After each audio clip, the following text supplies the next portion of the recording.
हर हर महादेव दोस्तों। आप सभी लोग जानते हैं कि 31 दिसंबर 2024 यानी मंगलवार को पड़ रही हैं पौष मास की प्रतिपदा तिथि, क्योंकि यह मंगलवार के दिन पड़ रही है। और दोस्तों, यह वह प्रतिपदा तिथि है जो पौष मास में पड़ने वाली सबसे बड़ी तिथि है और इसका बहुत ही बड़ा और विशेष महत्व होता है। पूज्य गुरु जी ने कहा है कि अगर कभी भी मौका लग जाए और पौष महीने की मंगलवार प्रतिपदा तिथि को पड़ जाए तो आप लोगों को 11 चावल का दाना का उपाय तो अवश्य ही करना चाहिए। इन दोनों का संयोग बहुत ही कम आता है। इसी के साथ में गुरु जी ने अपनी शिव पुराण कथा में बताया है कि इस दिन आपको 11 चावल का दाना का उपाय तो आपको अवश्य ही करना चाहिए, क्योंकि ऐसा दिन पूरे साल में सिर्फ एक ही बार आता है।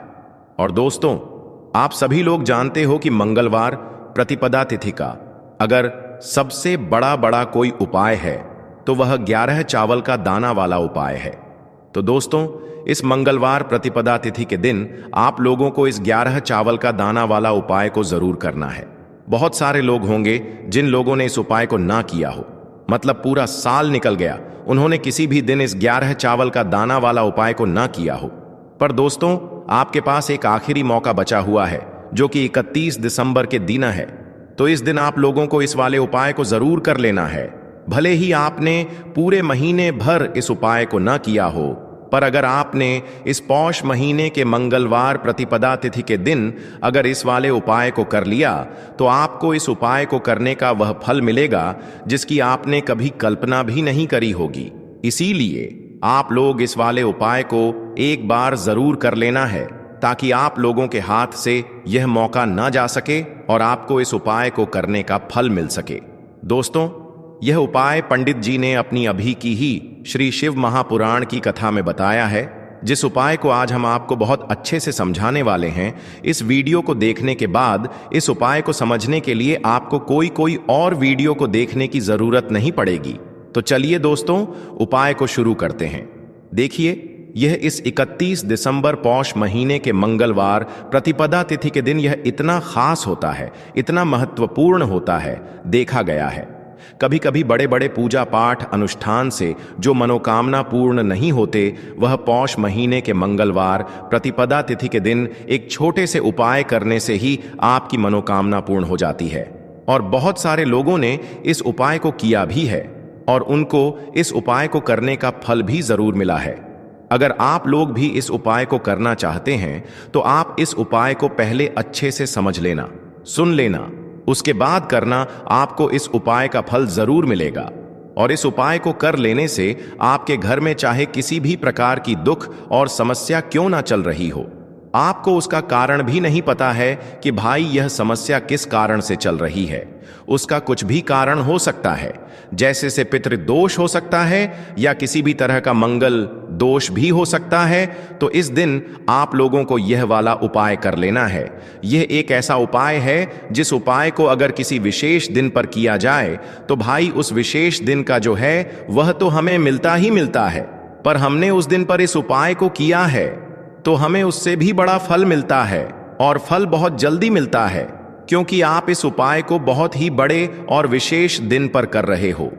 तो चलिए अब उपाय के बारे में बात करते हैं, लेकिन उससे पहले आप लोगों को यह जानना आवश्यक है कि आखिर यह उपाय किस समय करना है, किसको करना है और कैसे करना है। तो चलिए हम आगे आपको वीडियो में एक एक करके बता देते हैं। लेकिन उससे पहले, अगर आप लोग हमारे चैनल पर पहली बार आए हैं या फिर मेरी आवाज आज पहली बार सुन रहे हैं, तो हमारे चैनल को सब्सक्राइब जरूर कर लेना और इस वीडियो को लाइक करके कमेंट बॉक्स में ओम नमः शिवाय जरूर टाइप कर देना। तो दोस्तों, इस 11 चावल का दाना वाला उपाय को हमें इस 31 दिसंबर मंगलवार प्रतिपदा तिथि के दिन कैसे करना है, किसको करना है, किस समय करना है और कहां पर करना है, ये सारे सवालों के जवाब आपको इस वीडियो में मिल जाएंगे। और जो यह वीडियो देखेगा भाई, उसको 11 चावल का दाना वाला उपाय जरूर करना चाहिए, क्योंकि इस दिन एक चुटकी हल्दी का भी बहुत ही बड़ा और विशेष महत्व होता है। और जब बात आ जाए हल्दी की, तो यह सोने पर सुहागा वाली बात हो जाती है और यह एक बहुत ही बड़ा उपाय हो जाता है इस 31 दिसंबर मंगलवार प्रतिपदा तिथि का। तो अब दोस्तों, इस 11 चावल का दाना वाला उपाय को आखिर करना किसको है? सबसे पहले हम लोग वह बात जान लेते हैं। तो देखो, घर की जो बड़ी माताएं बहनें होती हैं, उन माताओं बहनों में से कोई भी एक बड़ी माता बहन इस वाले उपाय को कर सकती है। और दोस्तों, अगर आप चाहे तो अपने घर में से सभी सदस्यों को भी इस उपाय को करवा सकते हैं। अगर किसी व्यक्ति की खुद की कोई मनोकामना है, खुद की कोई दुख और परेशानी है जो कि वह अपने लिए ही करना चाहता है, इस वाले उपाय को तो वह खुद अपने लिए भी कर सकता है। बाकी अगर कोई घर में से ऐसा है जो कि अपने पूरे घर परिवार की सुख और शांति के लिए यह वाला उपाय करना चाहता है, तो भाई वह भी कर सकता है। उसमें भी कोई दिक्कत वाली बात नहीं है। कहने का मतलब यह है कि इस उपाय को हर एक सदस्य भी कर सकता है और पूरे घर परिवार के सदस्य के लिए घर की बड़ी माताओं बहनों में से कोई एक माता बहन भी कर सकती है।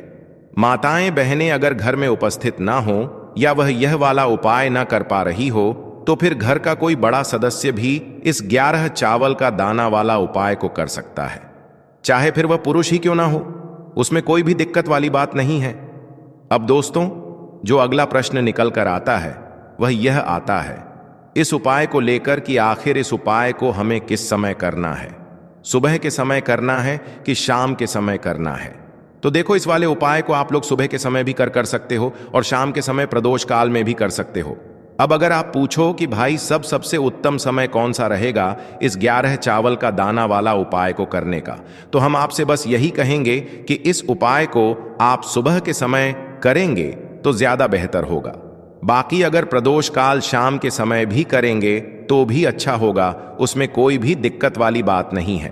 तो अब दोस्तों, जो अगली सबसे बड़ी और महत्वपूर्ण बात आती है वह यह आती है कि सुबह अगर हम उपाय को करेंगे तो हमें कितने बजे से लेकर कितने बजे तक के बीच में करना है, और शाम के समय प्रदोष काल में करेंगे तो हमें कितने बजे से लेकर कितने बजे के बीच में करना है।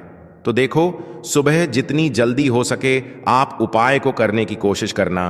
बाकी अगर किसी कारणवश लेट भी हो जाओ, थोड़ी देर भी हो जाए, तो 10 या 11 बजे तक भी आप उपाय कर लेना, पर 12 बजे से ज्यादा देरी ना हो, ठीक है? इस बात का ध्यान रखना। उसके बाद में दोस्तों, अगर शाम के समय प्रदोष काल की बात करें, प्रदोष काल का जो समय होता है वो शाम के 6 बजे से शुरू हो जाता है।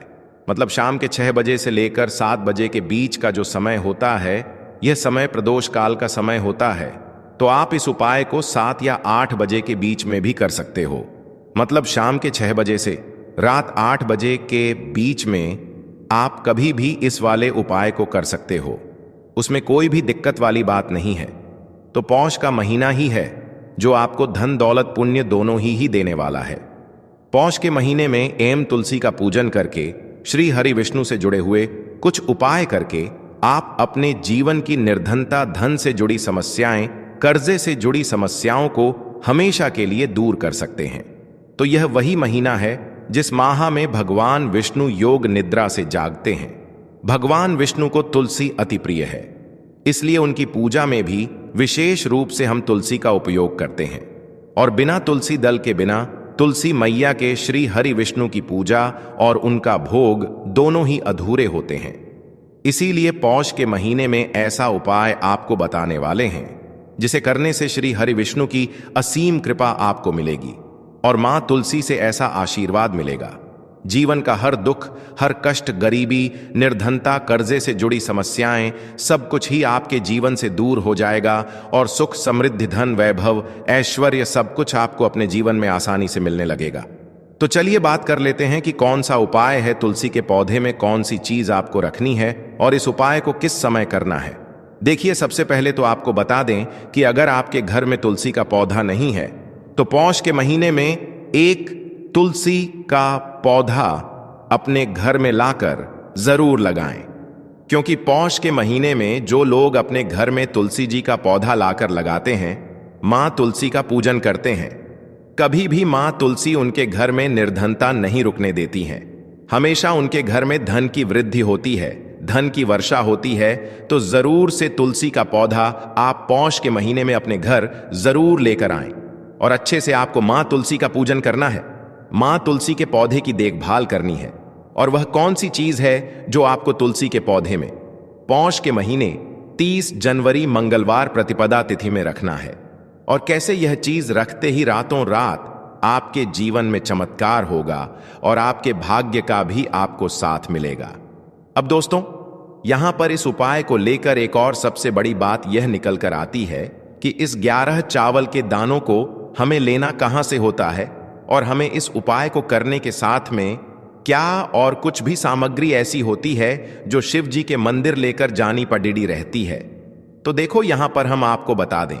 सबसे पहले आप लोग यह जान लो कि यह जो 11 चावल के दाने वाला उपाय है, सिर्फ और सिर्फ आप उपाय की सामग्री लेकर कभी भी शिव जी के मंदिर मत जाना, क्योंकि हमें भगवान के सामने यह नहीं दर्शा है कि अगर हम भगवान शिव जी के मंदिर आए हैं तो अपने फायदे के लिए आए हैं। तो इसलिए जो भी पूजन सामग्री है, उपाय सामग्री है, 11 चावल के दाने, इसके साथ में आपको पूजन सामग्री भी जरूर लेकर जाना है। देखो, अगर सुबह के समय उपाय कर रहे हो तो सीधी सी बात है, एक लोटा जल तो आप लेकर जाओगे ही जाओगे। वही एक लोटा जल, अगर मिट्टी का जल हो तो बहुत अच्छा रहेगा। मिट्टी का जल कैसे बनाया जाता है, इसके लिए हमने पहले से बहुत सारी वीडियोस बना दी है। आपके पास इस दिन एक आखिरी मौका रहेगा मिट्टी का जल शिव जी पर चढ़ाने का और उपाय को करने का बहुत बड़ा आपको इस दिन फल मिलेगा। तो इसलिए इस दिन हो सके तो भाई मिट्टी का जल चढ़ाना तो अपने साथ में कम से कम एक लोटा जल तो आपको लेकर जाना ही जाना है। अगर मिट्टी का जल नहीं है तो घर का जल भी आप इस्तेमाल कर सकते हो। इसके अलावा जो भी पूजन सामग्री है, देखो 11 चावल के दाने यह अलग आपके रहेंगे और जो आपकी पूजन सामग्री रहेगी वह अलग रहेगी। पूजन सामग्री में आप जो भी चीज लेकर जाना चाहे वह लेकर जा सकते हैं, उसमें कोई भी दिक्कत वाली बात नहीं है। वहीं अगर हम बात करें शाम के की, तो शाम के समय शिव जी पर जल नहीं चढ़ता है, इसीलिए शाम के समय आप लोग एक दीपक तैयार कर लें जो कि गोल बत्ती का आटे का शुद्ध देसी गाय का घी का होगा, है ना। इस बात का आप लोगों को ध्यान रखना है और इस दीपक को आपको घर से जलाकर नहीं लेकर जाना है, भगवान शिव जी के मंदिर में जाकर ही जलाना है। इस बात का भी आप लोगों को ध्यान रखना है। अब दोस्तों, यहां पर हमें इस बात को समझना है कि यह 11 चावल के दाने हमें लेना कहां से है। क्या हमें दुकान से लेकर आना है या हमें अपने घर से लेना है या कहां से लेकर आना है और कौन से चावल लेना है, क्योंकि चावल भी बहुत प्रकार के होते हैं।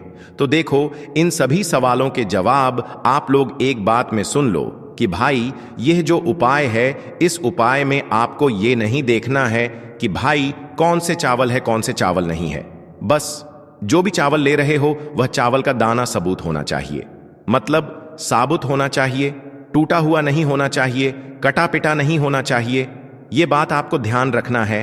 बाकी आपका चावल बासमती हो या सादा चावल हो या कोई सा भी चावल हो, उसमें कोई भी दिक्कत वाली बात नहीं है।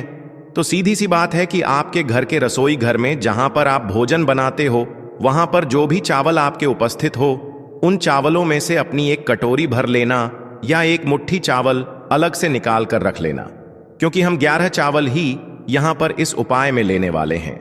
तो हमें यह चावल के दाने गिन कर निकालने पड़ेंगे। इस बात का आप लोगों को ध्यान रखना है। तो अपने उस चावल की कटोरी में से या चावल में से 11 ऐसे चावल के दाने आप लोग निकाल लो जो कि टूटे हुए ना हो, कटे पिटे ना हो, जिनमें कोई दाग ना लगा हुआ हो, है ना, अच्छे साबुत चावल के दाने 11 दाने आप लोग निकाल कर रख लो और इन्हें किसी भी एक कागज की पुड़िया में या किसी एक छोटी सी कटोरी में आप लोग रख लो, ताकि यह सुरक्षित रहे। आपके एक भी चावल का दाना इधर उधर ना हो और आपका उपाय भी पूरा अच्छे से हो जाए। तो भाई जैसे ही आपका उपाय की जो सामग्री है 11 चावल के दाने यह तैयार हो जाते हैं, उसके बाद मैं आपको जो भी अपनी पूजन सामग्री है सुबह के समय कर रहे हो तो एक लोटा जल या पूजन सामग्री जो लेकर जाना चाहो उसकी भी तैयारी कर लेना। और शाम के समय जा रहे हो तो भाई अपना जो दीपक है उसे तैयार कर लेना, ठीक है। और उपाय को करते समय शुद्धता का विशेष रूप से ध्यान रखना, ठीक है। सुबह सुबह स्नान करने के बाद ही उपाय को करने की आप लोग तैयारी करना। उसके बाद अगर शाम के समय की बात करें तो शाम के समय आपको स्नान करने की जरूरत नहीं है, पर शुद्धता का ध्यान रखना है। आपको स्नान तो नहीं करेंगे, आप हाथ मुंह धोकर भी इस वाले उपाय को शाम के समय प्रदोष काल में कर सकते हैं। इसमें कोई दिक्कत वाली बात नहीं है। तो आप अपने उपाय की पूरी सामग्री तैयार करके आपके पास ही में जो आपका शिव मंदिर हो वहां पर पहुंच जाइए। सबसे पहले शिव मंदिर में जाकर आप लोगों को उपाय नहीं करना है, पहले भगवान के दर्शन करना है, भगवान से आशीर्वाद प्राप्त करना है, फिर शिव जी की शिवलिंग के पास में आना है। शिवलिंग के पास में आने के बाद आप जो पूजन सामग्री लेकर आए हुए हैं, जैसे कि सुबह गए हुए होंगे तो एक लोटा जल और जो भी पूजन सामग्री लेकर आए हैं आप उनसे भगवान शिव जी की पूजन कीजिए। सबसे पहले तो एक लोटा जल ही चढ़ेगा, उसके बाद में आपकी पूजन सामग्री चढ़ेगी। उसके बाद में अगर दोस्तों शाम के समय अगर आप इस उपाय को कर रहे हो तो अपने साथ में कम से कम एक जो दीपक है गोल बाती का, जो आप अपने साथ में लेकर गए हो, उस दीपक को मंदिर में जाकर अपनी माचिस से जलाना है और उस दीपक को शिवलिंग के पास में रखना है। ठीक है, इस दीपक को रखने के बाद ही आप लोगों को अपना यह वाला उपाय शुरू करना है और दीपक को ज्यादा पास में मत रखना। वैसे भी गर्मी पड़ रही है, भगवान शिव जी को आंच नहीं लगनी चाहिए, है ना। तो भाई जैसे ही आपकी पूजा अर्चना हो जाती है, आप भगवान शिव जी को प्रसन्न कर लेते हैं, उसके बाद में शिवलिंग के पास ही में आप कहीं पर बैठ जाइए। सामने या आसपास जिस जगह पर आपको बैठना हो वहां पर बैठ जाइए और अपने वह 11 चावल के दाने अपने सामने निकाल कर रख लीजिए, क्योंकि अब यहां पर उपाय को यहां पर करने की आपको तैयारी करना है। और इस तरीके से जब आप उपाय करेंगे, पूजन सामग्री करने के बाद, पूजन अर्चना करने के बाद, तो आपको उपाय का फल बहुत जल्दी और बहुत बड़ा होकर मिलेगा। तो अपने 11 चावल के दाने अपने सामने निकाल कर रख लेना। और यह जो उपाय है यह आपकी सीधे हाथ की हथेली से होगा, इसलिए इस बात का भी विशेष रूप से ध्यान रखना है। तो सीधे हाथ की हथेली का प्रयोग करके ही आप लोग अपना इस वाले उपाय को करना। अपने सामने जो भी आपकी कागज की पुड्डी या है उसको खोल कर रख लो, या कटोरी है तो भाई उसे अपने सामने रख लो और अपने वह 11 चावल के दाने निकाल लो। ठीक है, उसके बाद में दोस्तों अब आपको क्या करना है कि शिवलिंग आपके सामने होगी, तो आपने वह 11 चावल के दाने एक एक करके आपको शिव जी के शिवलिंग के ऊपर चढ़ाना है। कहां पर चढ़ाना है? शिवलिंग के ऊपर चढ़ाना है और कहीं पर भी नहीं चढ़ाना है। आपको अपने हथेली से तो शिवलिंग के ऊपर चढ़ना है, भले ही फिर वह अपने आप जलाधारी पर गिर जाए या मतलब वहीं पर गिर जाए, उसमें कोई दिक्कत वाली बात नहीं है, पर आप चढ़ाओ शिवलिंग के ऊपर ही। तो आपको क्या करना है, अपना पहला चावल का दाना उठाना है, श्री शिवाय नमस्तुभ्यम ना है और शिवलिंग पर चढ़ देना है। इसी तरीके से दूसरा चावल का दाना उठा है, शिवलिंग पर चढ़ना है और मंत्र बोल देना है। और फिर तीसरा चावल का दाना उठाना है, श्री शिवाय नमस्तुभ्यम बोलना है और चढ़ देना है। इसी प्रकार से आपको पूरे 11 चावल के दाने एक एक करके शिव जी के शिवलिंग के ऊपर चढ़ाना है और भगवान से प्रार्थना करते जाना है। मतलब प्रार्थना तो आपको आखिरी में करना है, पर हर एक चावल के दाने को चढ़ाते समय श्री शिवाय जरूर बोलना है। उसके बाद ही मैं यह चावल का दाना शिवलिंग के ऊपर आपको चढ़ाना है। जैसे ही आपके 11 चावल के दाने शिवलिंग के ऊपर 4 हैंच जाते हैं, तो भाई उसके बाद में आपको क्या करना है, भगवान से अपनी मनोकामना बोलना है। मनोकामना भी कब बोलना है? जब आपका 11 चावल का दाना आपके सीधे हाथ की हथेली में हो और आप उसे छड़ने के लिए जा रहे हो।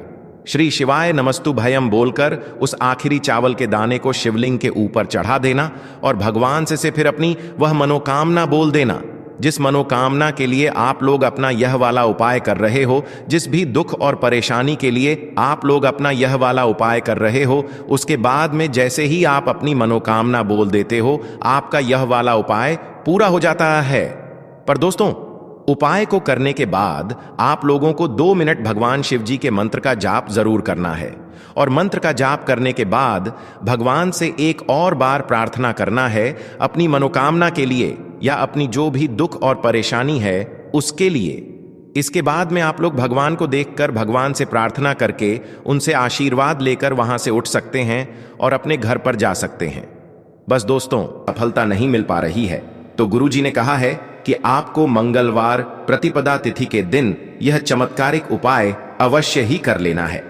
अब दोस्तों, हम जान लेते हैं गुरुजी द्वारा बताए गए तीसरे विशेष उपाय के बारे में। देखिए, इस उपाय के लिए भी आपको मात्र एक लोटा शुद्ध जल ले लेना है, तांबे के पात्र के अंदर।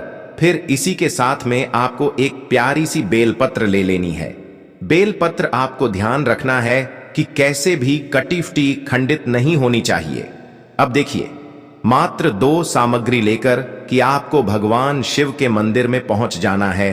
पूज्य गुरुजी ने बताया है कि यह उपाय विशेषकर उन लोगों को करना है जिनकी कोई भी विशेष मनोकामनाएं जो कई दिनों से परिपूर्ण नहीं हो पा रही है, चाहे वह विवाह से संबंधित हो, नौकरी से संबंधित हो, व्यापार से संबंधित हो, चाहे किसी भी प्रकार की मनोकामना है जो परिपूर्ण नहीं हो पा रही है, तो उसके लिए आपको यह उपाय करना है। देखिए, इस उपाय को भी आप सुबह से लेकर कि शाम तक किसी भी समय में कर सकते हैं। देखिए, मंदिर पहुंचने के बाद सबसे पहले तो आप जगबिल पत्र लेकर के आए हैं, उसे आपको अपने सीधे हाथ की हथेली पर रखना है और आपको महादेव से प्रार्थना करनी है कि हे मेरे महादेव, मेरी यह जो मनोकामनाएं बहुत दिनों से अधूरी है, मैंने कई प्रकार के उपाय कर लिए हैं, कई प्रकार के व्रत कर लिए हैं, लेकिन अभी तक मेरी मनोकामना परिपूर्ण नहीं हो पाई है। तो उस मनोकामना को परिपूर्ण करने के लिए आपको प्रार्थना करनी है और यह एक बेलपत्र आपको शिवलिंग पर अर्पित कर देनी है। देखिए, बेलपत्र की जो चिकनी साइड है वह शिवलिंग से स्पर्श रहेगी और इसकी जो है वो आपको जलाधारी की ओर रखनी है। इस प्रकार से आपको यह बेलपत्र अर्पित कर देनी है। इसी प्रकार से आपको यह बेलपत्र अर्पित करनी है। अब देखिए, आप जो एक लोटा शुद्ध जल लेकर के आए हैं, इसे आपको धीरे धीरे शिवलिंग पर अर्पित कर देना है। श्री शिवाय नमस्तुभयम इस मंत्र का जाप करते हुए देखिए, जल अर्पित करते हुए आपको कम से कम 11 बार श्री शिवाय नमस्तुभयम या फिर ओम नमः शिवाय इस मंत्र का जाप कर लेना है।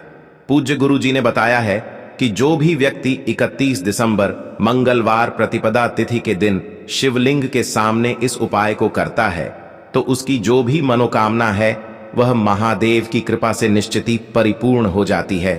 तो दोस्तों, यह थे पूज्य गुरुजी द्वारा बताए गए कुछ बहुत ही खास उपाय। अगर आपको जानकारी अच्छी लगी हो तो वीडियो लाइक करिएगा। मिलते हैं फिर एक नए वीडियो के साथ।